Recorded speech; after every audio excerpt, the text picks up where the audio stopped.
last year at this conference, a big splashy announcement was made by Governor Gretchen Whitmer trying to grow the state's population, something that folks in Michigan have been trying to do for decades.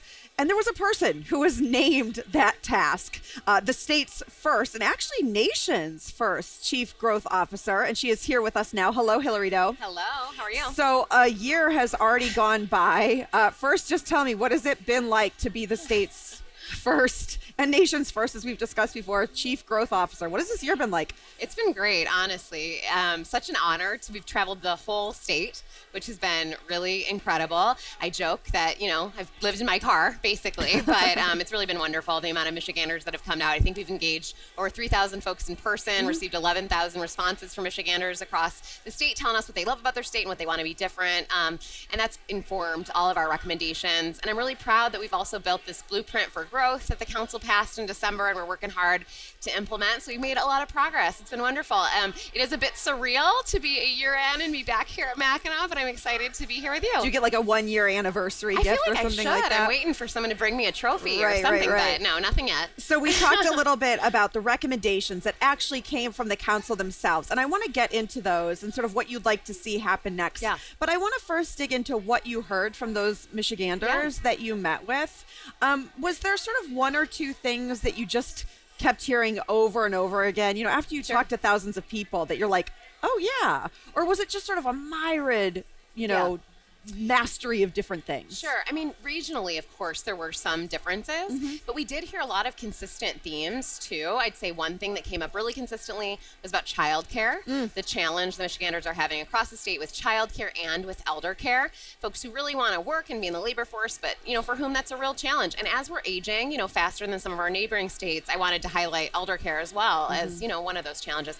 So we've seen some really positive momentum there. It showed up as one of the things we need to tackle in the Growing Michigan Together Council Recs. We've also seen the legislature take some action there, so it's been exciting to see some movement in that regard. The other thing that we hear really consistently is frankly about place, especially among our young folks across the state. Place matters. We heard that loud and clear in every region.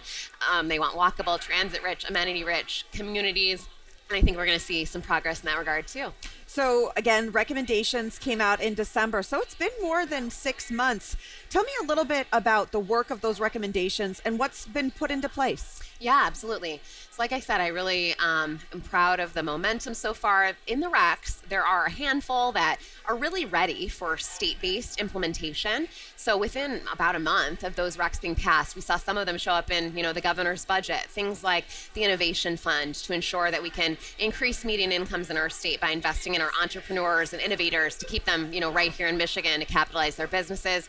But also, for example, things like in education, there was a recommendation that we should ensure folks have access to higher education to increase our post-secondary attainment.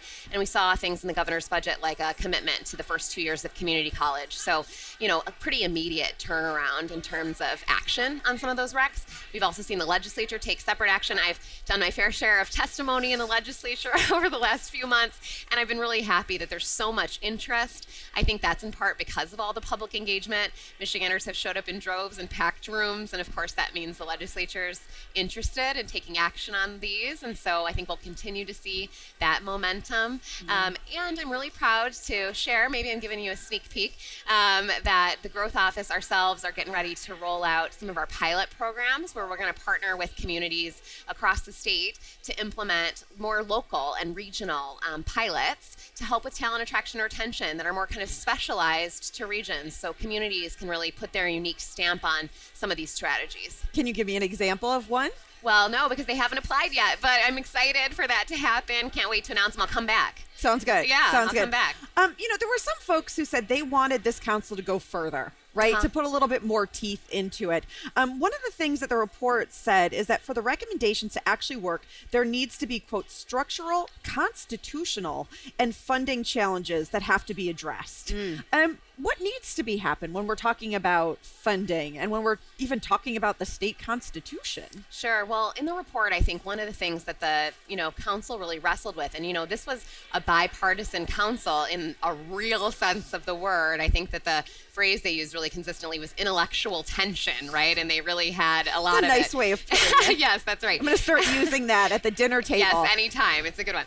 And so I think one of the things that they uncovered was just how much consensus that was between them, that there were real, structural reforms needed. And I think that came out of the fact that, this isn't a new problem. It's not the kind of thing that cropped up in a year. We've, fundamentally departed from population growth since about the year 2000. It's been, a handful of decades here.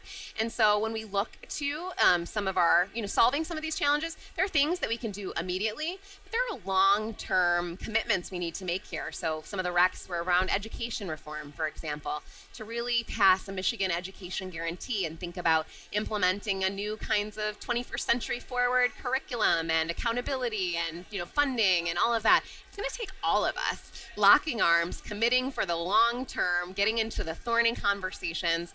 And I think to get that done is going to require Michiganders across the state insisting that we do, staying in it with us. It's going to require partnership with our legislative partners and stakeholders across the state. And what I'm happy about is that it seems like there's a real interest in that.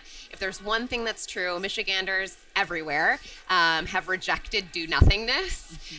They're clear that they want us to get this done and implement, these recommendations and make real change in this area, and I think we will.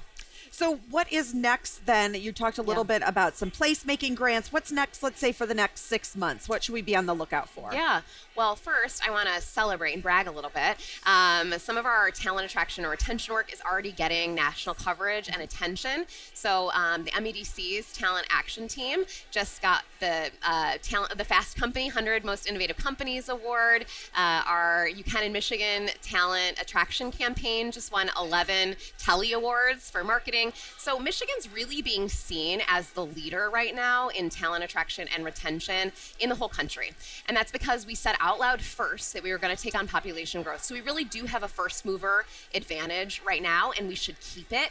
So over the next 6 months, what we're doing is leaning hard with sharp elbows into continuing to implement those legislative solutions, partnering with locals on these pilots and sort of more regional solutions for talent attraction and retention, and telling our story. If any Michigander out there wants to help us say the truth about what's wonderful in your community, we can always do better and engage in continuous improvement, but we can also share and celebrate what's wonderful about our place because we all know it's a great place to be. Hilary Doe, the state's first growth officer, a year on the job. A year. Thank you so much for the time. Thank you so much.